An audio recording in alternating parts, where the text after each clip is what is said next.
Hello friend, good morning. तो आज मैं आपके लिए एक नई वीडियो लेके आया हूँ जो कि उत्तराखंड बजट 2023-24 से संबंधित। तो आज हम इस टॉपिक की शुरुआत करते हैं। तो इसमें सर्वप्रथम है, वित्त मंत्री श्री प्रेमचंद्र अग्रवाल ने बुधवार 15/3/2023 को वित्तीय वर्ष 2023-24 के लिए भराड़ीसैंण, जो कि गैरसैंण चमोली में है, विधानसभा में 77,407.08 करोड़ रुपए का बजट पेश किया। ये ध्यान रखेंगे, पिछले वर्ष की तुलना में यह 18.5% अधिक था। पुरानी परंपरा को कायम रखते हुए सरकार ने कोई नया कर नहीं लगाया। ठीक है, बजट के मुख्य बिंदु हैं ये। ठीक है, कुल बजट 77,407 करोड़ रुपए, ये भी ध्यान रखेंगे। अगला है 18.05% पिछले साल की तुलना में हुई है वृद्धि। जो बजट है इस बार वो थोड़ा उसमें वृद्धि हुई है, ये भी ध्यान रखेंगे। इस बार के बजट में भी कोई नया कर नहीं जोड़ा है। ठीक है, ये भी ध्यान रखेंगे। अब हम आपको बताते हैं बजट का अर्थ। ठीक है, तो हमको बजट का अर्थ जानना बहुत ज़रूरी है। तो यह बजट शब्द फ्रेंच भाषा के शब्द बूजट से बना है, जिसका अर्थ होता है चमड़े का थैला या झोला। इस शब्द का प्रयोग सर्वप्रथम वर्ष 1773 में व्यंग रचना में रॉबर्ट वालपोल, जो कि इंग्लैंड के प्रधानमंत्री थे, के ओपनिंग द बजट वित्तीय योजना के विरोध में किया गया। बजट वित्तीय आय व्यय का वार्षिक लेखा जोखा होता है। ठीक है, ये ध्यान रखेंगे। बजट होता है जो हमारा क्या होता है, वित्तीय आय व्यय का लेखा जोखा होता है। वित्तीय वर्ष कौन सा होता है हमारा इंडिया का, 1 अप्रैल से और 31 मार्च तक होता है। ठीक है, ये ध्यान रखेंगे। संविधान की धारा 112 के अनुसार हर वित्तीय वर्ष 1 अप्रैल से लेकर 31 मार्च तक के लिए अनुमानित प्राप्तियों तथा खर्चों का ब्यौरा संसद में पेश करना सरकार का संवैधानिक कर्तव्य है। यह वार्षिक वित्तीय ब्यौरा सरकार का मुख्य बजट संबंधी घोषणा पत्र होता है। हालांकि बजट घोषणा पत्र का संबंध एक ही वित्तीय वर्ष के लिए होता है, लेकिन इसका प्रभाव आने वाले काफ़ी सालों तक रहता है। ठीक है, ये सारा आप नोट कर लेंगे, एग्जाम में पूछे जा सकते हैं। अब है राज्य के संबंध में बजट। तो संविधान के अनुच्छेद 202 के तहत एक वित्तीय वर्ष के लिए राज्य की अनुमानित प्राप्तियों और व्यय का एक विवरण, जिसे वार्षिक वित्तीय विवरण या बजट कहा जाता है, राज्य की विधायिका के समक्ष रखा जाता है। तो ये भी नोट कर लेंगे कि राज्य के संबंध में बजट का क्या महत्व है और किस अनुच्छेद के अंतर्गत आता है ये। तो ये आता है अनुच्छेद 202 के अंतर्गत। ठीक है, ये नोट कर लेंगे। जो बजट 14 मार्च 2023 को जो बजट पेश किया गया, उसको सप्तऋषि की तर्ज पर सप्तीकरण किया गया है। तो इसमें 7 पॉइंट दिए गए हैं। पहला है मानव पूंजी निवेश, ये निवेश है।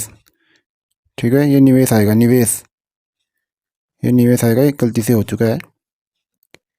ठीक है, मानव पूंजी निवेश, इसके अंतर्गत है पोषण, शिक्षा और ट्रेनिंग के लिए अनुकूल माहौल। अगला है समग्र कल्याण, अंतिम छोर पर खड़े व्यक्ति को भी समावेशी विकास यात्रा में शामिल करना है। अगला है स्वास्थ्य सेवा सुलभता, इसमें है सुलभ और सस्ते इलाज का इंतजाम करना। अगला है पूंजीगत खर्चे, भविष्य की ज़रूरतों को ध्यान में रखते हुए पूंजीगत व्यय में वृद्धि करना है, ये भी नोट कर लेंगे। अगला है सुलभ आवागमन, बेहतर सड़कें, रोपवे, मेट्रो, रेल और एयर कनेक्टिविटी का प्रबंध। अगला है प्रौद्योगिकी पर जोर, विभिन्न क्षेत्रों में नई तकनीकों को बढ़ावा देना। लास्ट है इकोलॉजी बनाम इकोनॉमी, तो इसमें है प्रकृति के साथ मिलकर विकास करना। तो ये है इस बजट के सप्तऋषि की तर्ज पर सप्तीकरण। तो एग्ज़ाम में आ सकता है, ये फॉरेस्ट गार्ड एग्ज़ाम में आ सकता है, करंट अफेयर के उसमें। ठीक है, ये भी नोट कर लेंगे। अब है प्रमुख विभागों का बजट। तो इसमें जो पहला विभाग है शिक्षा, खेल और युवा कल्याण, तो इसमें बजट है जो वो है 10,459 करोड़ रुपए का। अगला है पेयजल आवास नगर विकास, इसका जो बजट है वो है 2,525 करोड़। अगला है कृषि, जो कृषि का बजट है वो है 1,200 94 करोड़। और अगला है श्रम और रोजगार, तो जो इसमें बजट है वो है 552 करोड़। अगला है ग्राम्य विकास, तो जो इसमें बजट है वो है 3272 करोड़ रुपए का। अगला है सिंचाई में है 1443 करोड़। अगला है ऊर्जा में है 1251 करोड़ रुपए। अगला है लोक निर्माण विभाग, इसका है 2791 करोड़। अगला है उद्योग, इसमें है 461 करोड़ रुपए। अगला है परिवहन, इसमें है 453 करोड़। अगला है पर्यटन, इसमें है 302 करोड़ रुपए का प्रावधान है। अगला है पर्यटन, इसमें है 302। अगला है पशुपालन, इसमें है 617 करोड़ रुपए बजट में, ठीक है। लास्ट है औद्यानिक विकास, जो कि उद्यान भी है, इसमें है 815 करोड़ रुपए का बजट का प्रावधान है इस बजट 2023-24 में। अब है बजट की 4 बड़ी बातें हैं, जो इस बजट में जो 4 बड़ी बातें निकल कर आई है सामने, वो है 10 करोड़ छात्रवृत्ति के लिए इस बजट में रखे गए हैं। 51 करोड़ उत्कृष्ट क्लस्टर विद्यालय के लिए हैं। 100 crore work force development project के लिए हैं। 92 करोड़ का प्रावधान PM3 योजना के लिए रखे गए हैं। अगला है पूंजीगत कार्यों पर 21% बढ़ेगा खर्च। तो इसमें है बजट में सरकार ने 76,592.54 करोड़ राजस्व प्राप्ति का अनुमान लगाया है, ठीक है। ये भी ध्यान रखेंगे, ये भी आ सकता है एग्जाम में। 76,592.54 करोड़ राजस्व प्राप्ति का अनुमान लगाया है। राजस्व खाते में 52,747.714 करोड़ रुपए की व्यवस्था की गई है। पूंजीगत कार्यों पर सरकार 24,659.37 करोड़ रुपए खर्च करेगी। पिछले वर्ष की तुलना में यह 21.16% अधिक है, ठीक है। बजट में कोई राजस्व घाटा अनुमानित नहीं है, ये भी महत्वपूर्ण बात है इस बजट की। वित्तीय वर्ष में 4,309.55 करोड़ रुपए का राजस्व सरप्लस संभावित है। गत वर्ष से अधिक 9,046.91 करोड़ का राजकोषीय घाटा होने का अनुमान है, जो सकल घरेलू उत्पाद का 2.72% है। अब है G20 समिट के लिए 100 करोड़ रुपए। धामी सरकार ने G20 समिट के लिए 100 करोड़ का प्रावधान किया है। वित्त मंत्री श्री प्रेमचंद अग्रवाल ने बोला कि G20 की मेजबानी राज्य को मिली है, जो उत्तराखंड के लिए गौरव की बात है। तो G20 के बारे में हम जान लेते हैं थोड़ा। G20 का मतलब होता है ग्रुप ऑफ 20, ठीक है। अंतर्राष्ट्रीय आर्थिक सहयोग का प्रमुख मंच है यह सभी प्रमुख अंतर्राष्ट्रीय आर्थिक मुद्दों पर वैश्विक संरचना और अधिशासन निर्धारित करने तथा उसे मजबूत करने में महत्वपूर्ण भूमिका निभाता है। भारत 1 दिसंबर 2022 से 30 नवंबर 2023 तक G20 देशों की 18वीं शिखर सम्मेलन की अध्यक्षता करेगा। ये भी एग्जाम में आ सकता है कि भारत G20 की जो अध्यक्षता कर रहा है वो कब से कर रहा है, तो वो कर रहा है 1 दिसंबर 2022 से 30 नवंबर 2023 तक, ठीक है। अगला पॉइंट है 2022 G20 समिट इंडोनेशिया के बाली में हुआ था, जो कि 17वां शिखर सम्मेलन था। ये भी नोट कर लेंगे। अब है मनरेगा के लिए खोला खजाना। 521.55 करोड़ रुपए के भारी भरकम बजट का प्रावधान किया गया है महात्मा गांधी राष्ट्रीय ग्रामीण रोजगार गारंटी के लिए। इसमें पहला पॉइंट है मनरेगा में वयस्क व्यक्ति को हर वर्ष 100 दिन का रोजगार मिलता है। महात्मा गांधी राष्ट्रीय रोजगार गारंटी अधिनियम 2005 के अंतर्गत इसे लागू किया गया था। 2009 में इस योजना का नाम बदलकर नरेगा से मनरेगा कर दिया गया। तो ये एग्जाम में आता है कि नरेगा को मनरेगा कब किया गया, तो ये 2009 में किया गया, ठीक है। और जो इस कार्य को शुरू करने का श्रेय जाता है ये भारत सरकार को जाता है, और ये ग्रामीण विकास मंत्रालय भारत सरकार के विभाग के अंतर्गत आता है, ठीक है। अब है बजट में अहम प्रावधान। इसमें पहला पॉइंट है मुख्यमंत्री स्वरोजगार योजना के लिए 40 करोड़ खर्च होंगे। अगला पॉइंट है राज्य योग्यता छात्रवृत्ति के लिए 5 करोड़ रुपए का प्रावधान है। बालिकाओं की साइकिल योजना के लिए भी 15 करोड़ रुपए का प्रावधान है। दसमोत्तर कक्षाओं के एससी छात्रों के लिए 25.62 करोड़ रुपए, पूर्व दसम कक्षाओं के एसटी छात्रों के लिए भी 11.69 करोड़ रुपए का प्रावधान किया गया है इस बजट में। और अब देखते हैं महिलाओं के लिए इस बजट में क्या खास है। तो पहला पॉइंट है 2850.24 करोड़ समाज कल्याण, महिला एवं बाल कल्याण के लिए हैं। 250 करोड़ निराश्रित विधवा पेंशन के लिए दिए हैं धामी सरकार ने। 282 करोड़ नंदा गौरा योजनाओं के लिए, जो कि 2 बालिकाओं के जन्म और 12वीं उत्तीर्ण करने पर सहायता के लिए 282 करोड़ की व्यवस्था की गई है। अगला है 1905 करोड़ सीएम महालक्ष्मी योजना के लिए आवंटित हुए हैं। सक्षम आंगनबाड़ी एवं पोषण योजना 2.0 में 288.24 करोड़ का प्रावधान प्रस्तावित है। अगला है वीरांगना तिलु रौतेली पुरस्कार को 26.5 लाख रुपए की व्यवस्था की गई है।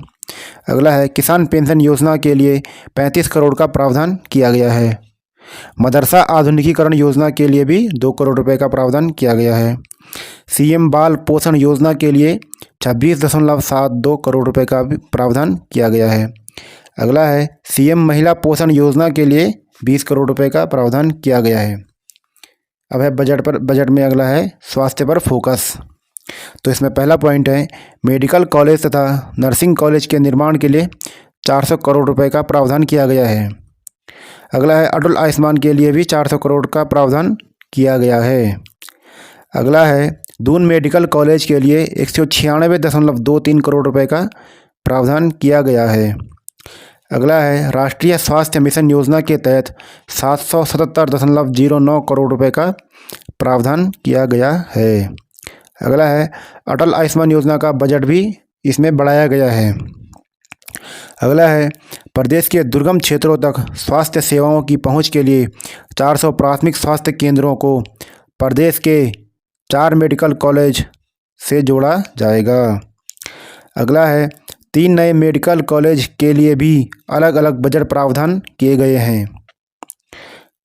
अगला है चिकित्सा शिक्षा के लिए सरकार ने 3 साल के लिए कुछ लक्ष्य घोषित किए हैं। तो इसमें पहला है हल्द्वानी में राज्य का पहला कैंसर संस्थान शुरू करने का। अगला है दून मेडिकल कॉलेज में अतिरिक्त 570 बेड के वार्ड का संचालन शुरू करने का। अगला है 2 नए नर्सिंग कॉलेज बाजपुर उधम सिंह नगर व कोटगी गुप्तकाशी रुद्रप्रयाग का संचालन। अगला है नर्सिंग कॉलेज में पीजी नर्सिंग की 50 से अधिक सीटों में शिक्षण शुरू करने की योजना है। अब है स्वावलंबन और स्वरोजगार के लिए इकोसिस्टम विकसित करेगी सरकार। सरकार ने बजट में रोजगार के लिए विभिन्न योजनाओं के जरिए लोगों को स्वावलंबी बनाने का संकल्प दर्शाया। कौशल विकास, प्रशिक्षण, प्रौद्योगिकी, दक्षता, अवस्थापना विकास के लिए वह एक इकोसिस्टम विकसित करेगी। इनोवेशन, इनब्यूबेशन और स्टार्टअप त्रिवेणी युवा शक्ति का आधार बनेगी। इसमें पहला पॉइंट है उच्च शिक्षा में अनुसंधान व विकास प्रकोष्ठ बनाया जाएगा। इसमें 2 करोड़ का प्रावधान किया गया है।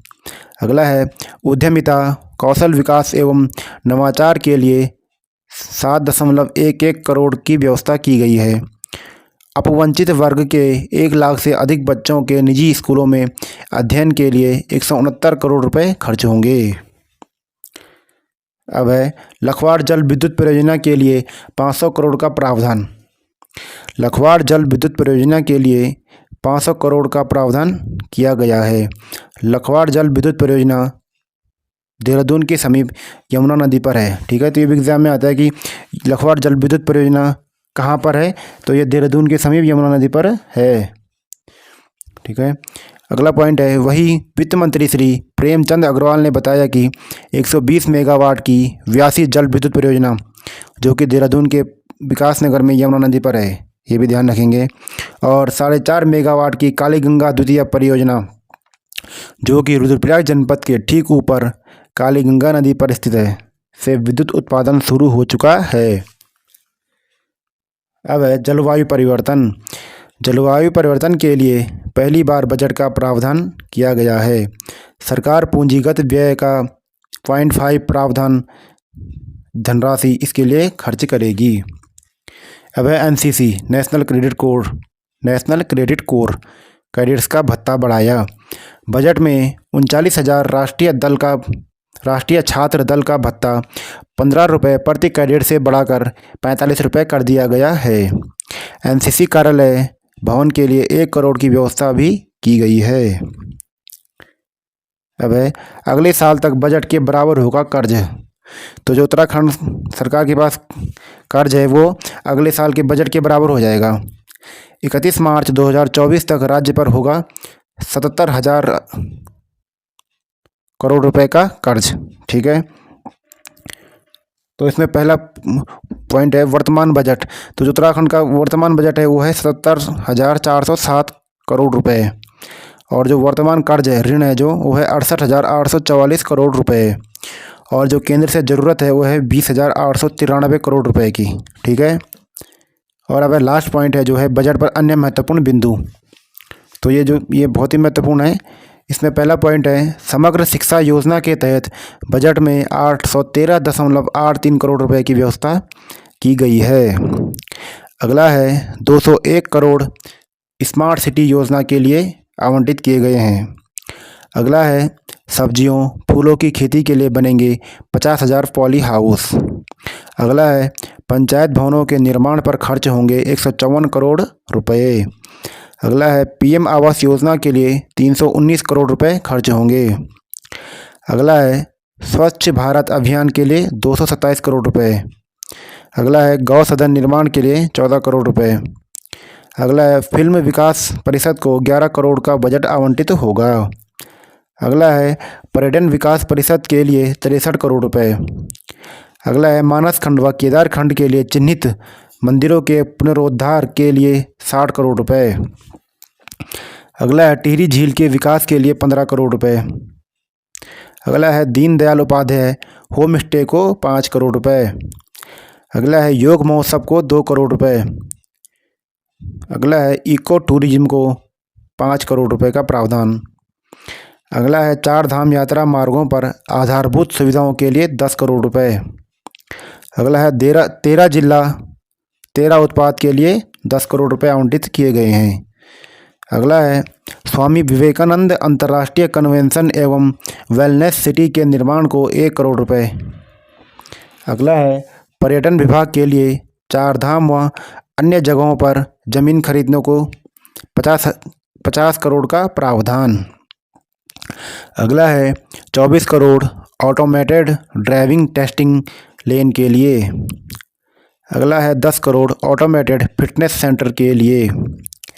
अगला है PMJSY प्रधानमंत्री ग्रामीण सड़क योजना की सड़कों के रखरखाव के लिए 150 करोड़ का प्रावधान। अगला है वेतन पेंशन पर 26,000 करोड़ खर्च होंगे। 7,601 करोड़ रुपए सिर्फ पेंशन पर होंगे खर्च। अगला और लास्ट है देहरादून के गुनियाल गांव में सौर स्थल के निर्माण के लिए 20 करोड़ और खटीमा में कैंटीन के निर्माण के लिए 1 करोड़ की व्यवस्था की गई है। सैनिक विश्राम गृहों के निर्माण के लिए 2 करोड़, शहीद द्वार स्मारकों के निर्माण के लिए 1 करोड़, द्वितीय विश्व युद्ध के दौरान उत्तराखंड के पूर्व सैनिकों एवं उनकी आश्रित विधवाओं की पेंशन के लिए 5 करोड़ 50 लाख, उत्तराखंड शहीद कोष के लिए 1 करोड़ 50 लाख, सैनिक विश्राम गृहों की साज सज्जा के लिए 50 लाख की व्यवस्था की गई है। तो जो ये सैन्य धाम लास्ट है, सरकार देहरादून के गुनियाल गांव में 57 करोड़ से अधिक की लागत से सौर स्थल सैन्य धाम का निर्माण कर रही है। ठीक है, जिसके लिए सरकार ने 20 करोड़ रुपए आवंटित किए हैं। ठीक है, तो दोस्तों आज का टॉपिक यहीं पे ख़त्म होता है। अगर मेरे से कोई भी गलती हुई हो तो आप ज़रूर कमेंट बॉक्स में उस गलती को बताना। ठीक है, मिलता हूँ नेक्स्ट वीडियो में, तब तक के लिए धन्यवाद।